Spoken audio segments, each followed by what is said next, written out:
I think that's part of where that communication is really key. If you are starting to struggle or concerned with something, reaching out and saying something to your counselor just ensures that we can be there to kind of walk alongside you and get you additional supports or resources. There are so many scholarship opportunities out there. There's some locally, there's some nationally, there's some specific to blindness and vision loss, and there's some dedicated towards anyone with a disability. Whenever possible, for students to get out and experience and practice that, and also verify, yeah, this is a field I'm excited about, or not, and then regroup and go into another way, into another path. That's a really important part of internships.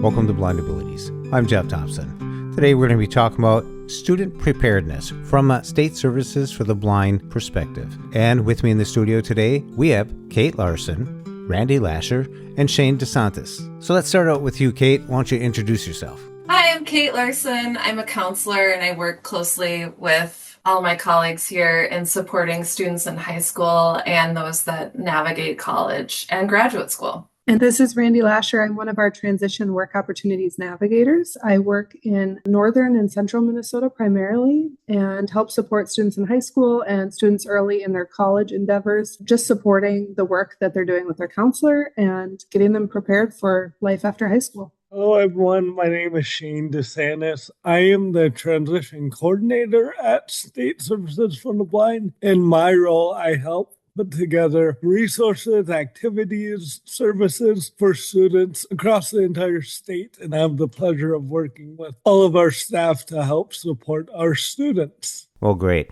I want to thank all of you for coming on here to help share your experience, your knowledge, and your perspective on some of these topics we'll be talking about. And that ranges from documentation, scholarships, internships, all which can and will help you navigate your educational journey. So, Kate, why don't you kick it off, and we'll start with documentations. Sure.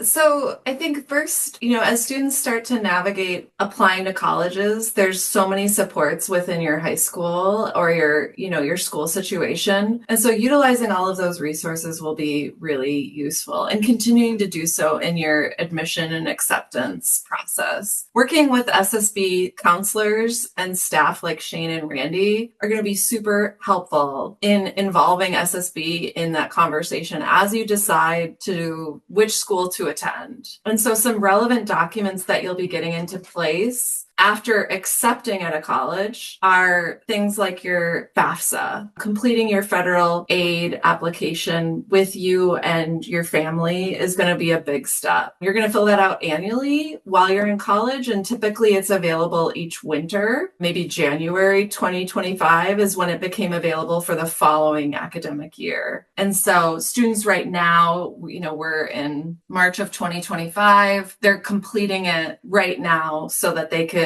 use that for fall semester 2025. That's a big deal, and it takes a lot of work, and it does involve your guardians when you're considered part of your family's dependence on their taxes. So doing that is going to be huge. What that will then offer you is federal funds, potentially state funds, and even funds from your school that you have chosen to attend. That's a really big deal. And it can offer you a ton of scholarships, grants, things that you don't have to apply separately for. And so filling that out will be a crucial step. And then subsequently, as you start to register for classes, getting your tuition and registration all sorted, that's one thing your SSB staff will work with you on. So getting your class schedule, those are two key documents that you'll need right away. And your degree report. So as you meet with your college during orientation, you'll register for classes and you'll plan out what classes you need each semester in order to graduate. Sharing that with your SSB counselor will help make sure that all of your classes are working towards the plan that you've put into place. It'll also give you a ton of confidence that each of these help orient you towards the steps in your graduation and your employment plan. This all can feel pretty daunting early on in your process, and that's super normal, especially if you're the first in your family to go to college. That's why there's staff at each of your colleges and universities that are here to help you. They might be called different things than what they were called in high school. Like you probably had a guidance counselor, or maybe you had a college advisor. You might now, instead of having a teacher of the visually impaired and blind, you're going to have an access consultant or a disability services staff member at your college or university. All of these people are going to be here to help you get the documents you need and move forward with your plan as efficiently as you can.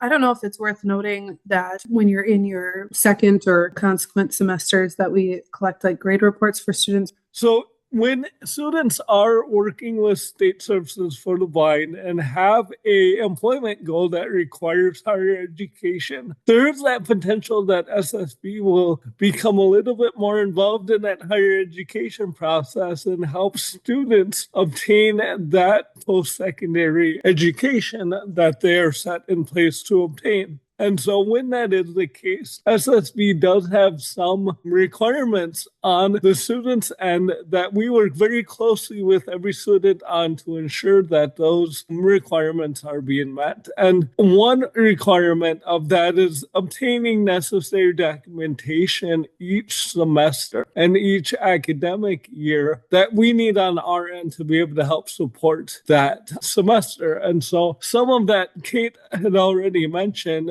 A couple of additional pieces that may be required is your grades after every semester. When we're helping students reach their college degree, we want to make sure that students are making adequate progress towards that degree in a timely manner. So with that, we do ask for those grades every semester. And a lot of times that's just a good check-in, and students are doing good in their classes, and we can kind of give them that hooray and like, good job, let's plan for the next semester. And sometimes it might call for additional conversations about how their academic semester went and how to plan for the next semester to help put themselves in the best spot to be successful in their higher education. A couple of other examples of some documents that an SSB staff might ask for might be your housing situation and any housing documents that you are navigating each year. So sometimes students have transportation plans or fees associated for each semester.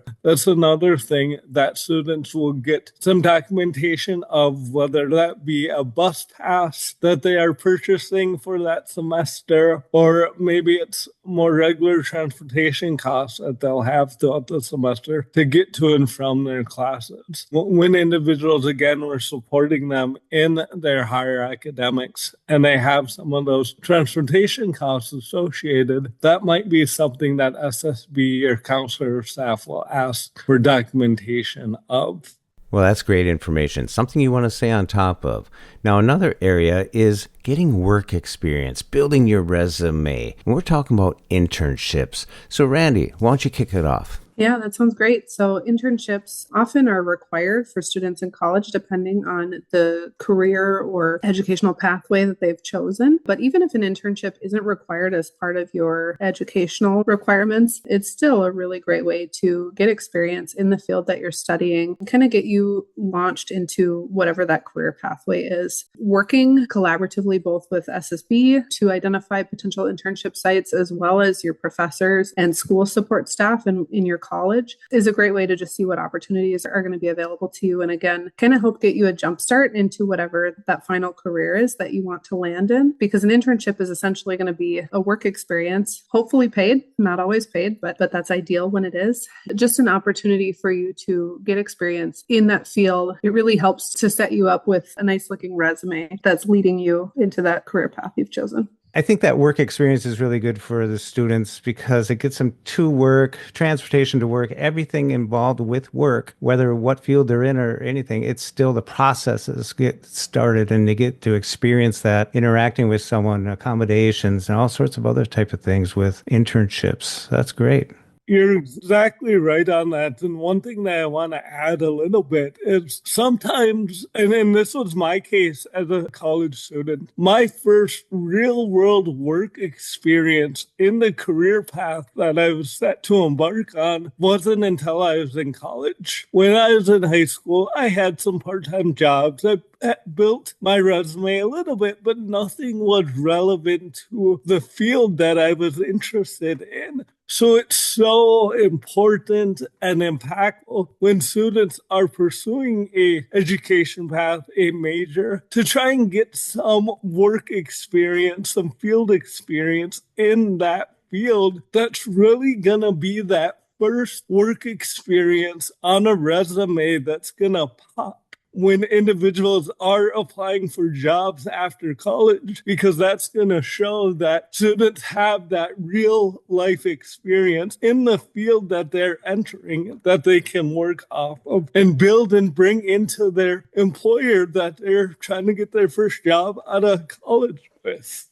And the data bears that out. Like, employers across industry who hire college students want work experience whenever possible in internships and field experiences, like Shane and Randy are saying. But they want not just great students, but they want people who have had that road tested, so to speak, like they've been out in the field trying things and can talk about it. And so whenever possible for students to get out and experience and practice that, and also verify, yeah, this is a field I'm excited about, or not, and then regroup and go into another way, into another path. That's a really important part of internships, practicums, field experiences, jobs during college, research. And that on-the-job learning is invaluable.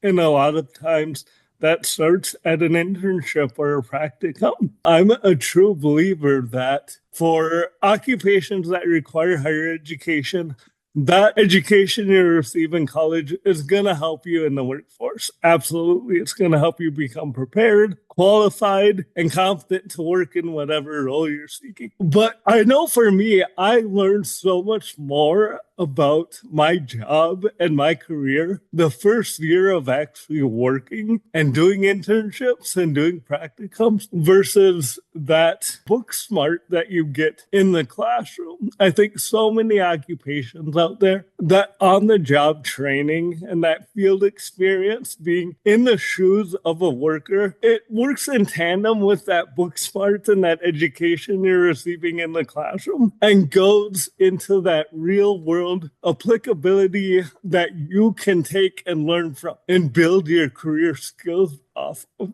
Great stuff. Now, another area is, we talked about the FAFSA, but funding, scholarships is very important. And there's so many resources out there. So Shane, why don't you get us started on scholarships?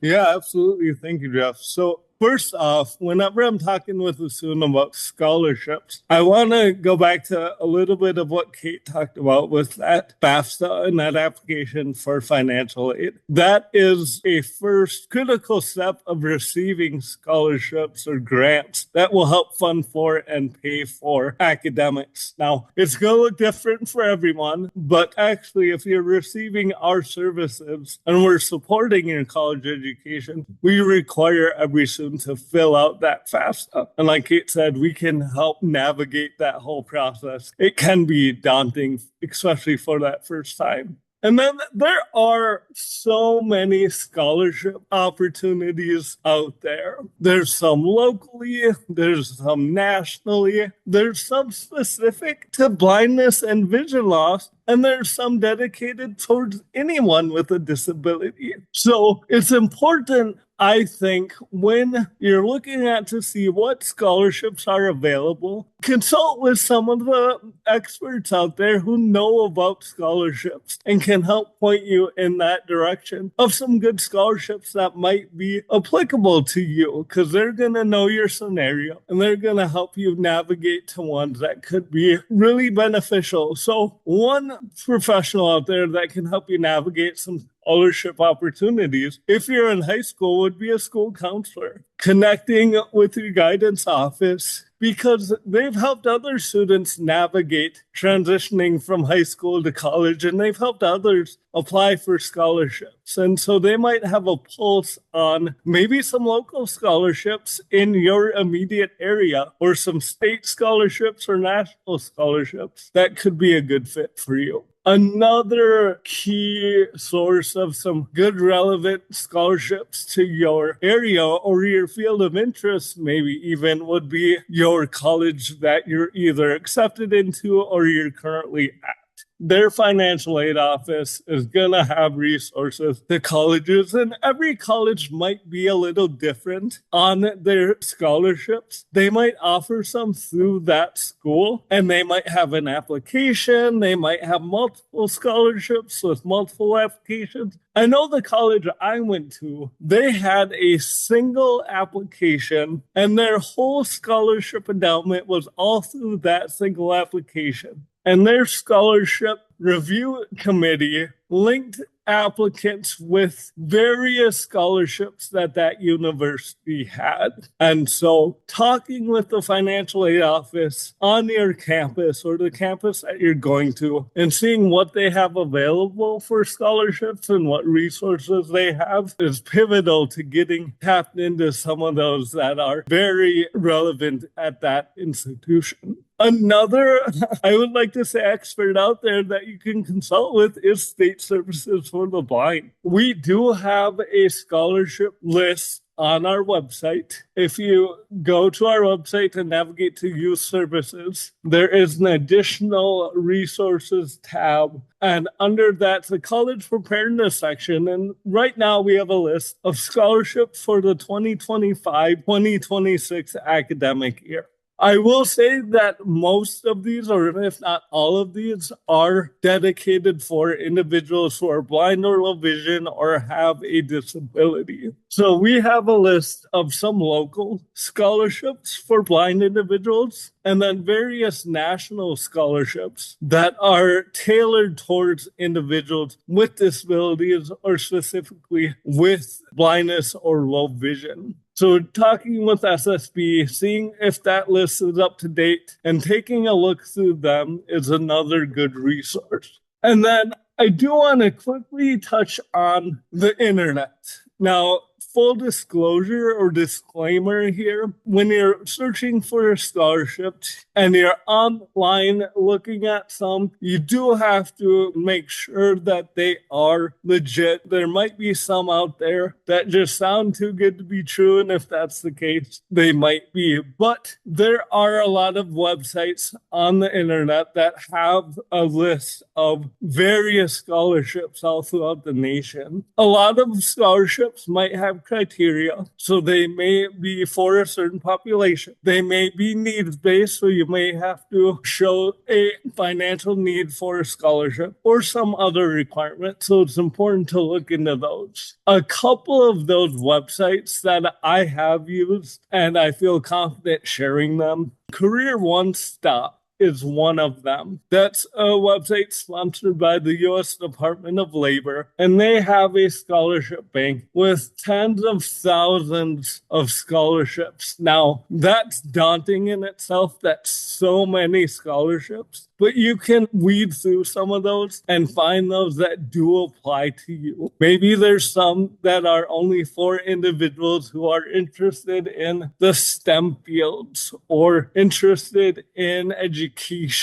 So when I say there's so many out there, it does take some time to weed through which ones might be applicable to you. And that's, again, where working with State Services for the Blind, your counselor, maybe a work opportunity navigator, Randy, or our other coworker too, can help you weed through some of those scholarship opportunities that are out there so that you can apply for ones that you really have a good shot at. Because applying for a scholarship, it's an investment. It's going to take some time for most of them. A good scholarship that's, again, legit and not something fake and phony, is probably going to require ASA, a letter of interest, maybe letters of recommendation, so that that scholarship committee can make a good, solid, informed decision on who they choose for that scholarship based on relevant information about each student who applies. Again, SSB can be a pivotal resource to help you explore all of that. That's a lot of information. That's good information. And you reminded me of something early on, something about the FAFSA that Kate talked about. And it reminded me about accessibility to the FAFSA. When you're going online, you might find out that a certain screen reader or a certain browser doesn't work too well with it. So you might want to have some assistance to verify what you think is happening on that. And even when you're filling out these resumes or these applications, I think accuracy is important. So there too, you might want to have some system, some way of proofing before you submit.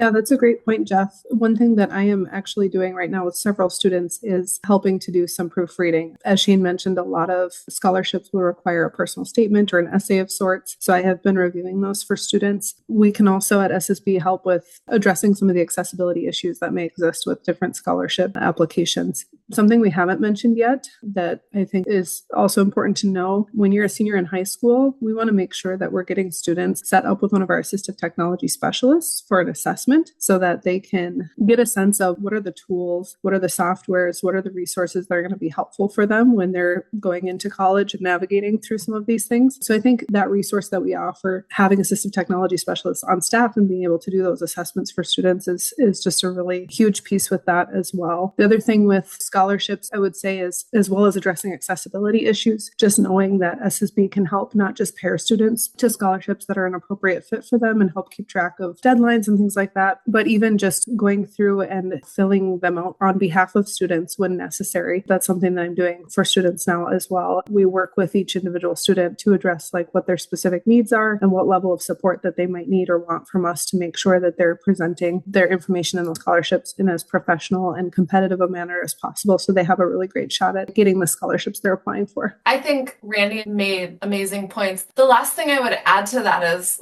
it is just really great practice to be in the habit of having someone read your essays. It's not all the time that we're writing professionally and promotionally about ourselves. And so it's really great practice to have people read this. Often, especially in the Midwest, we're not great at singing our praises. And so I think having trusted allies to your work who help you not only do the accessibility and the proofreading, but also I know that you are one of only 2 people from your program that got this scholarship, or I know that you were selected for this competitive internship. Just someone who helps you amplify all of the great work that you're doing. All of us need that. It's not specific to our community. This is just good common practice as you get into these applications. Kate, how important is it to stay in touch with your counselor during this process? Seeing your counselor as one of your 5, ideally for young people entering college, they have about 5 adults in their life that they can go to when they have questions, that they have concerns, they have worries. We're one of those people. And sometimes I'm not sure if I'm going to pass my class. I'm not sure if my professor is going to make my test accessible to me. So it doesn't have to be concerns. Ideally, it's not concerns, but we're here for all of that. We're here to meet periodically to make sure that you're getting the things you need, whether that's financial support or technology, but we're also here to help you navigate this system during the smooth times and also celebrate.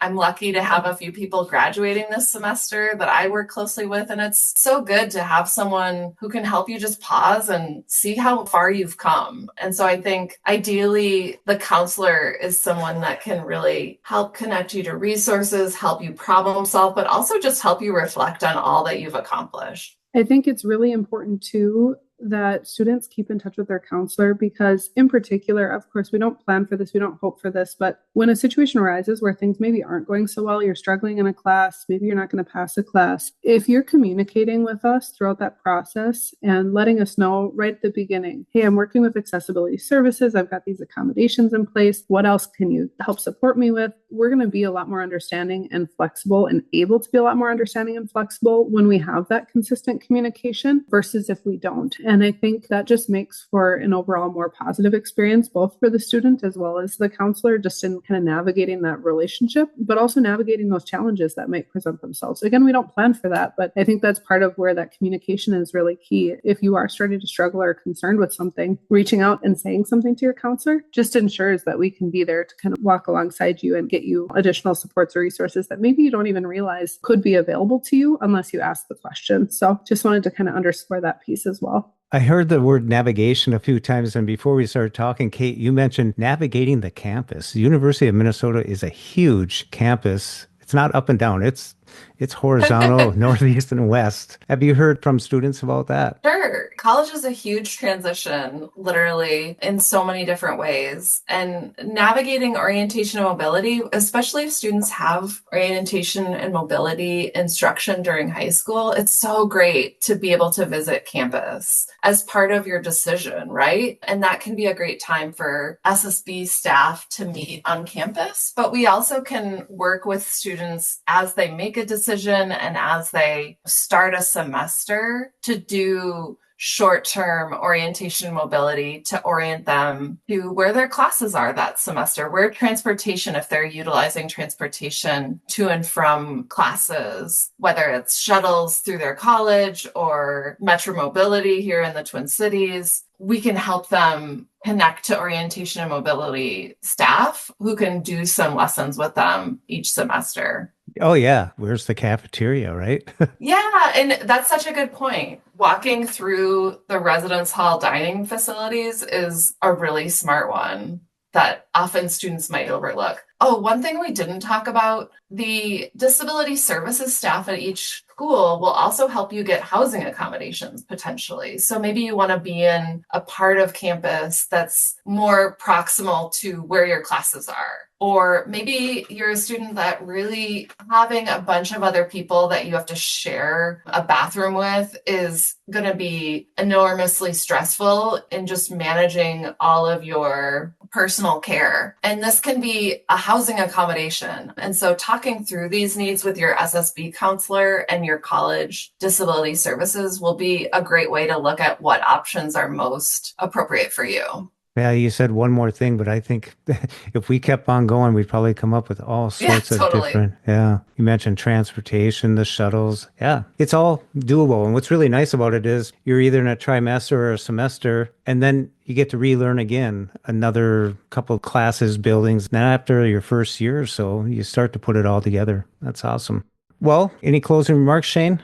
One last thing just want to share is the transition to college is a daunting one for everyone finishing high school and going off to college or starting their college journey at any time of their life. So that's where, we understand that. And we also understand that from the blindness and the vision loss perspective, that adds another layer to that transition, that we here at SSB want to make sure that students are equipped and ready to take on as much of that transition and be prepared for as much of it as they can, knowing that there's still going to be uncertainties. There's still going to be this big move sometimes. It's moving to a new city, moving to a new environment. Sometimes if you're moving to a campus, living with new individuals, it's all a very big change. We can't stress enough that SSB can be one part of students' resource network to assist and provide maybe some level of comfort or a listening ear or someone to help navigate that transition,